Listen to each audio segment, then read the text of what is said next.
এক মহিলা গাঁজা সমেত আটক করলো স্পেশাল অপারেশন গ্রুপ এবং পুলিশ। সূত্রের খবর, পোস্ট অফিস মোড় থেকে খবর পেয়ে এসওজি টোটোতে সওয়ার ওই মহিলার পিছু নিয়ে নয়াবস্তি এলাকায় গিয়ে আটক করে।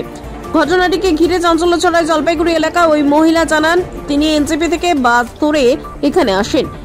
মোবাইল ফোনের মাধ্যমে যোগাযোগ হওয়ায় এক ব্যক্তি তাকে ওই গলিতে ব্যাগ দিয়ে গিয়েছে। ফোন করে পুরিয়া বললে এবং কত পরিমাণ নেওয়া হবে সেটা জানালে নির্দিষ্ট এলাকায় তা সাপ্লাই করা হয়।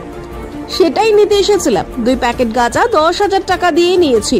মহিলা জানান, আরো 2 জন গাঁজা নিতে এলেও পুলিশ দেখে তারা ব্যাগ ফেলে পালিয়ে যায়। পুলিশ সূত্রে খবর, মহিলার কাছে 4টে ব্যাগ পাওয়া গিয়েছে এবং তাতে আনুমানিক 70 থেকে 80,000 টাকার মূল্যে 16 কেজি গাঁজা রয়েছে। এই ঘটনায় নয়াবস্তি এলাকায় মহিলাদের মধ্যে কিছুটা চাঞ্চল্যকর পরিবেশ তৈরি হয়েছিল। পুরো ঘটনার প্রবাদ, কোথায় কিভাবে এত পরিমাণ গাঁজা আসলো তা খতিয়ে দেখছে পুলিশ। আবার অর্ধেক রাস্তা আমাকে বলছে একটা জিনিস ভুলে গেছি, আবার একটু ঘুরো। আমি ঘোরাচ্ছিলাম, আর একটা দাদা আমাকে বলছে দাঁড়া এনারা করছে একটু স্পিডে চালাও। আর 2 জন ছিল, কিন্তু 2 জন নামে ভাগিয়ে গেল কোথায়। হ্যাঁ, 2টা ছিল। তারপরে আমাকেও আটকে রাখছে না গো। আমার তো কোনো দোষ নেই, আমি একটা টোটোওয়ালা। আমি রাস্তা থেকে প্যাসেঞ্জার পাইছি, আমি উঠাই। আটকালো কেন, কি মনে হচ্ছে? কিসের জন্য আটকালো তাও জানি না। একটা দাদা আসলো, এবারে দাঁড়া করাইলো, এইটুকুই। তারপর আমাকেও যাইতে দিচ্ছে না। আমার জানি না, এখন আমি নিজেও শুনতে পারলেন জানি না, এখনো ব্যাগ জই না। বললো আগরতলা কি আছে, তা কি আছে না আছে জানি না। আগরতলা কাক পায় তাও জানি না।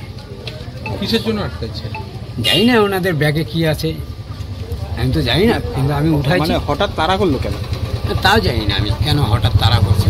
যারা আটকেছে তারা কি পুলিশ? হ্যাঁ, বোধহয় একজনকে বোধহয় পুলিশে ছিল। একটা বাইক নিয়ে দাদা ছিল, তো সে দাঁড়াই গেলো আমার সামনে, এসে দাঁড়ালো।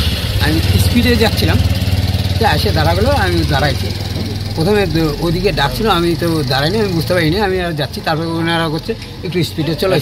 কজন উঠছিল? 3 জন উঠছিল। ওনাকে অ্যারেস্ট করা হয়েছে, মানে এখানে রাখা হয়েছে, আটক করে রাখা হয়েছে। ওনার সাথে আমি কথা বললাম, উনি বললেন যে কি এনজেপি ওনার বাড়ি।